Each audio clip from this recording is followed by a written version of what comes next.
నమస్తే, welcome to Telugu one cinema. This is Diveshri. Telugu చలనచిత్ర పరిశ్రమలో నటి, నిర్మాత, దర్శకురాలు విజయ నిర్మలకు ఓ ప్రత్యేక స్థానం ఉంది. పరిశ్రమలో ఎంతో మంది మహిళా దర్శకురాలు చిత్రాలు రూపొందించినప్పటికీ అత్యధిక సినిమాలకు దర్శకత్వం వహించిన మహిళా దర్శకురాలిగా Vijaya Nirmala Guinness Book of World రికార్డ్స్లో స్థానం సంపాదించుకున్నారు. మొత్తం 44 సినిమాలకు దర్శకత్వం వహించారు విజయ నిర్మల.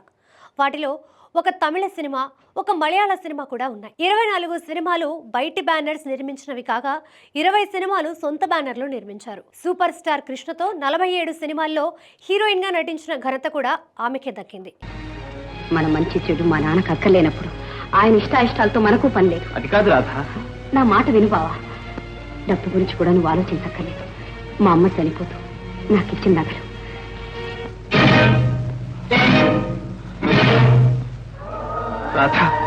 అవును బాబా, వీటి మీద నాకు తప్ప మరెవరికీ హక్కు లేదు. మన జీవితానికి ఇంకే లోటు ఉండదు. తెలుగు, తమిళ, మలయాళ భాషల్లో 200కి పైగా చిత్రాల్లో విజయ నిర్మల నటించారు.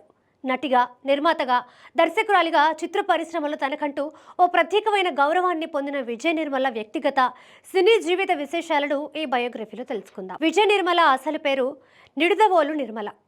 1946 ఫిబ్రవరి 20న రామ్మోహన్ రావు, శకుంతల దంపతులకు జన్మించారు. వీరి స్వస్థలం నరసరావుపేట అయినప్పటికీ తమిళనాడులో స్థిరపడ్డారు.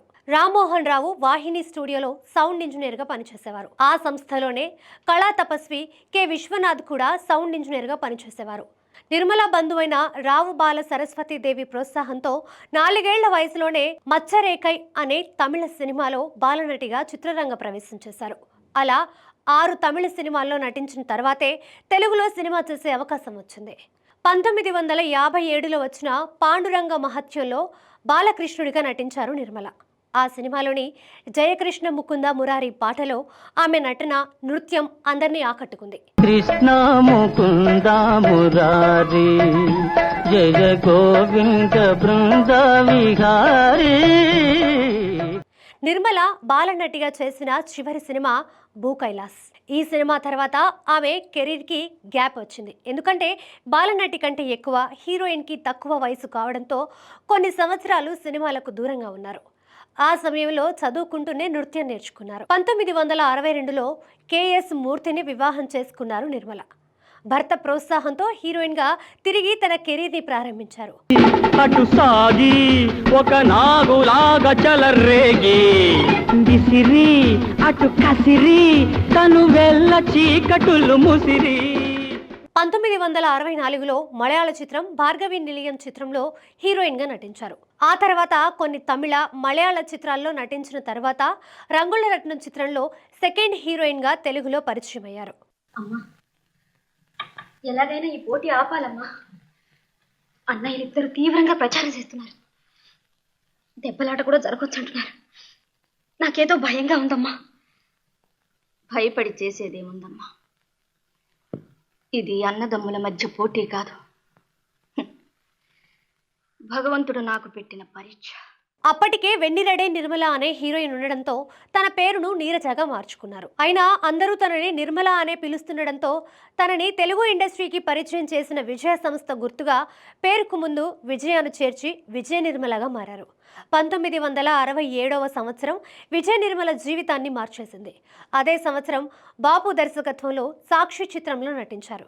హీరో కృష్ణతో కలిసి నటించిన తొలి సినిమా అదే. బంగారు సామి మనసు ఎవరి పాలు సేతునురా, ఈ వయసు ఎవరి పాలు సేతునురా.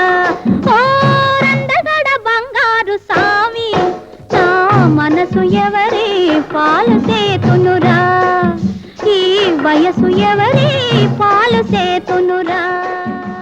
ఆ సినిమా జరుగుతున్న సమయంలోనే కృష్ణ, విజయ నిర్మల మధ్య ప్రేమ చిగురించింది.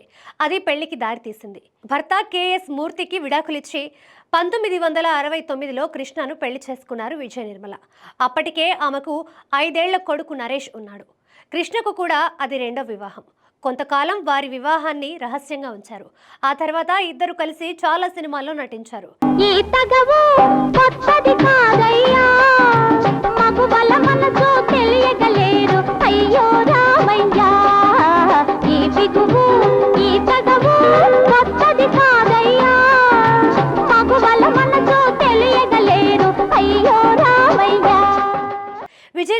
తన 100 సినిమాలు పూర్తి చేసిన తర్వాత కవిత అనే మలయాళ చిత్రానికి తొలిసారి దర్శకత్వం వహించారు. అదే సంవత్సరం తెలుగులో మీనా చిత్రానికి దర్శకత్వం వహించి ఘన విజయాన్ని అందుకున్నారు. ఇక అప్పటి నుంచి నటిగా, దర్శకురాలిగా ఎంతో బిజీ అయిపోయారు. దర్శకురాలిగా తన 2వ సినిమాతోనే పెద్ద సాహసం చేశారు విజయ నిర్మల. అక్కినేని నాగేశ్వరరావు, సావిత్రి నటించిన ఎవర్ గ్రీన్ చిత్రం దేవదాసును రీమేక్ చేయడానికి సిద్ధపడడం ఇండస్ట్రీని ఆశ్చర్యానికి గురి చేసింది.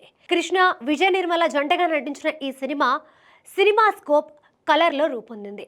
అయితే అదే సమయంలో ఏఎన్ఆర్ దేవదాసును రిలీజ్ చేయడంతో విజయ నిర్మల దేవదాసు పరాజయాన్ని చవిచూసింది. అయితే ఈ సినిమా మ్యూజికల్గా చాలా పెద్ద హిట్ అయింది. ఆ తర్వాత ఆమె దర్శకత్వంలో ఎన్నో సూపర్ హిట్ సినిమాలు వచ్చాయి. ఎక్కువ శాతం సినిమాల్లో కృష్ణ హీరోగా నటించడం విశేషం. కానీ రాత తండ్రి డబ్బుకు, హోదాకు ఆశపడి ఆమెను మరొకరికిచ్చి పెళ్లి చేసి నన్ను ఊళ్ళోంచి గెంటించేశాడు. ఆ తర్వాతే నీ బ్రతుకు ఇట్లా మారిపోయిందన్నమాట. ఆ దేవుడు భలే కిలాడి తమ్ముడు. ఆయాలేమో మిమ్మల్ని ఇద్దరిని అట్లా ఎడదీశాడా, ఇవాళ మళ్ళా మిమ్మల్ని ఇద్దరిని ఇట్లా కలిపాడా? ఇదంతా ఎందుకు చేశాడు? నా యాద నేను తప్పుడు అనిపించడానికేగా. విజయ నిర్మల దర్శకత్వంలో రూపొందిన చివరి సినిమా నేరము శిక్ష. నటిగా, దర్శకురాలిగా విశేషమైన ప్రతిభ కనబరిచిన విజయ నిర్మల వ్యక్తిగత జీవితం గురించి చెప్పాలంటే సూపర్ స్టార్ కృష్ణను పెళ్లి చేసుకున్నప్పుడు వీరి దాంపత్యం 3 నాళ్లు ముచ్చటగా ఉంటుంది అని కొందరు ఎగతాళి చేశారు. ఇండస్ట్రీలోని చాలా మంది అదే అభిప్రాయంతో ఉండేవారు. కానీ వారి అంచనాలను తలక్రిందులు చేస్తూ ఎంతో గౌరవప్రదమైన వైవాహిక జీవితాన్ని గడపడమే కాకుండా ఒక ఆదర్శమైన జంటగా పేరు తెచ్చుకున్నారు కృష్ణ, విజయ నిర్మల. ఆమె కుమారుడు నరేష్ హీరోగా ఆ రోజుల్లో మంచి పేరు తెచ్చుకున్నారు. ఆ తర్వాత క్యారెక్టర్ ఆర్టిస్ట్గా తనకంటూ ప్రత్యేకమైన ఇమేజ్ను ఏర్పరచుకున్నారు. విసుగు, విరామం లేకుండా దాదాపు 50 సంవత్సరాలు చిత్ర పరిశ్రమలో కొనసాగిన విజయ నిర్మల 2009 తర్వాత సినిమాలకు దూరంగా ఉంటూ భర్త కృష్ణతో శేష జీవితాన్ని గడిపారు. ఆ తర్వాత ఆరోగ్య సమస్యలు తలెత్తడంతో 2019 జూన్లో హైదరాబాద్ గచ్చిబౌలిలోని కాంటినెంటల్ హాస్పిటల్లో చేర్పించారు. అక్కడ చికిత్స పొందుతూ జూన్ 27న తుది శ్వాస విడిచారు విజయ నిర్మల. ఆ తర్వాత 3 సంవత్సరాలకు 2022 నవంబర్ 15న సూపర్ స్టార్ కృష్ణ కన్నుమూశారు.